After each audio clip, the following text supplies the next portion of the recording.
Amis cinophiles, bonjour. Alors, je suis actuellement au parc de la Bergerie, je crois que ça s'appelle à Strasbourg. J'en profite pour courir un petit peu, me dépenser, ça fait du bien. Et je deviens vieux moi. Et aujourd'hui, donc, je voulais vous parler de plusieurs choses. Alors, j'ai beaucoup travaillé cette semaine, même si vous ne voyez pas le résultat derrière, pour pouvoir réussir à produire une vidéo par jour. Soit peut-être le dimanche ou quand je serai trop fatigué ou malade ou n'importe quoi. Mais bon, je vais essayer d'arriver à une vidéo par jour. Donc, j'ai beaucoup bossé sur ça. Et sur les outils qui me permettraient de faire ça. Donc on va voir un petit peu ce que ça donne. J'espère que la qualité de son dans cette vidéo sera bonne parce que ça va jouer beaucoup sur ça. Quoi qu'il en soit, j'avais pas mal de choses avec lesquelles, pas mal de choses sur lesquelles je voulais parler avec vous, ou desquelles je voulais parler avec vous, je sais pas comment est-ce qu'on dit. Et sur les trucs en voyage. Parce que vous pouvez voir que là, j'ai la voiture, je me balade et tout ça, et souvent les gens ils me disent qu'est-ce que tu utilises pour te déplacer, qu'est-ce que tu utilises pour te loger et tout ça. Alors j'en ai déjà parlé pour le logement, c'est Airbnb, j'en ai déjà parlé, j'avais fait des articles sur le blog quand je faisais encore beaucoup d'articles sur le blog, maintenant je fais sur de la vidéo. Et pour la voiture, j'utilise un service qui est drivey.com, drivey.com, qui est génial quand on est en France ou en Allemagne. Dans les autres pays, ça marche un petit peu moins bien, donc quand je viens en France pour quelques mois, ou en Allemagne, en l'occurrence pour cette fois-ci, j'utilise donc ça, c'est quelque chose qui est super parce que généralement, si vous voulez louer une voiture chez un professionnel, vous allez payer 700 € par mois pour une voiture 2 à 4 places. Et là, je paye largement moins que 700 € par mois pour une voiture 7 places qui me permet de mettre toute la famille dedans, les bagages et tout ça, et qui comprend à peu près, je crois que je paye pour 2500 km, ce qui est largement suffisant. Et si on n'utilise pas tous les kilomètres, ils nous remboursent. Enfin bon, c'est tout le contraire de ce que les professionnels nous proposent. Louer une voiture chez un particulier, c'est génial. Alors le site, il n'est pas forcément super pour louer sa voiture, quand on est propriétaire, parce qu'ils prennent une grosse commission et parce que voilà, il faut réussir à bien la louer. Mais bon, si vous avez une voiture qui n'est pas utilisée, ça peut être génial parce que au moins ça paye les frais d'assurance et les frais d'entretien et tout ça. Et si vous êtes un voyageur, par contre, utilisez ce service-là, là ça vaut vraiment le coup.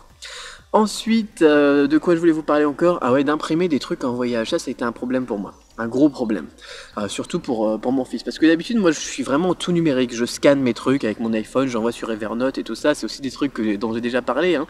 Je dématérialise au maximum, mais parfois on a besoin d'imprimer des trucs, et c'est surtout pour là avec les enfants, pour lui faire un petit peu de cours de français, des mathématiques ou des trucs comme ça, et puis pour jouer, pour faire des jeux, pour faire du collage, du découpage et tout ça, enfin bon, des coloriages, on peut imprimer plein de trucs à partir du web. Et le souci, c'est que pour imprimer des trucs, en Chine, c'est génial, c'est facile. Alors, quand je suis en déplacement, si jamais j'ai vraiment besoin de faire des cartes de visite ou d'imprimer des trucs, ça coûte rien du tout, quoi.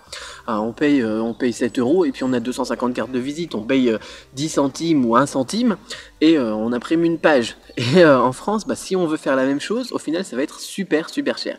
Vous allez dans un magasin comme Office Dépôt, comme n'importe quoi, je cite Office Dépôt parce que là, ils m'ont vraiment écœuré sur leur prix. Et donc, on va imprimer les trucs et ils nous prennent 3 € pour le fait d'ouvrir les fichiers. Voilà, ils mettent la clé USB dans l'ordinateur et ils ouvrent le fichier. Et pour ça, ils vont vous facturer 3 €. Déjà, ça fait mal. Parce qu'on aurait pu déjà imprimer peut-être quelques dizaines de feuilles avec le même tarif dans un autre pays.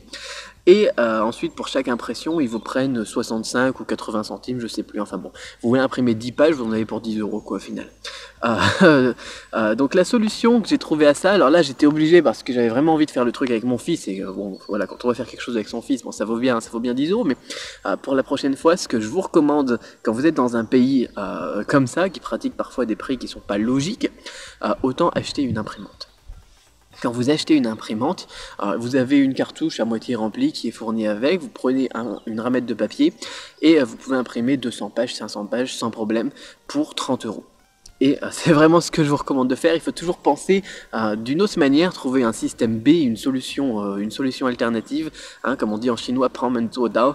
À côté de la grande porte, on va utiliser les petites portes qui nous amènent au final au même endroit, et quitte à offrir ensuite cette imprimante à quelqu'un, ce qui lui fera très très plaisir, ou à la revendre sur le bon coin. D'ailleurs, vous pouvez la revendre généralement, les imprimantes on les revend 20 €, 10 €, et on a totalement rentabilisé l'investissement, même si on est là pour 2 semaines en voyage, quoi. Voilà, ensuite, de quoi je voulais vous parler encore, à part mes aventures chez Office Dépôt, donc je suis toujours du côté de Strasbourg pour l'instant et je vais organiser une rencontre, ça sera samedi je pense.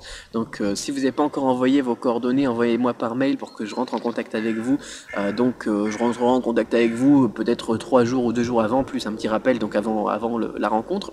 Et puis on se prendra un verre quoi, tout simplement, on se donne rendez-vous dans un bar, on se donne rendez-vous dans un café ou je sais pas, on se prend un verre ensemble pendant 1 heure, 1 heure et demie, on discute entre nous et et entre vous aussi, ça vous permettra de rencontrer des gens qui sont aussi passionnés par la Chine et le chinois. Et donc je pense que ça s'organisera, oui, je pense samedi. Donc je vais essayer de copier tout ça et ça sera confirmé. Bon, pour l'instant, vous pouvez déjà réserver le samedi si vous avez rien de prévu. Et voilà, donc c'est tout ce que j'avais à vous dire pour aujourd'hui. On va se revoir très très vite, du coup, je l'espère, donc demain. Il devrait peut-être pleuvoir, mais on s'en fout, je vais trouver une solution pour faire une vidéo. Et là, je répondrai à vos questions plutôt que de vous raconter ma vie. Et donc on se voit demain. En attendant, je vais continuer à profiter du parc. Allez, salut!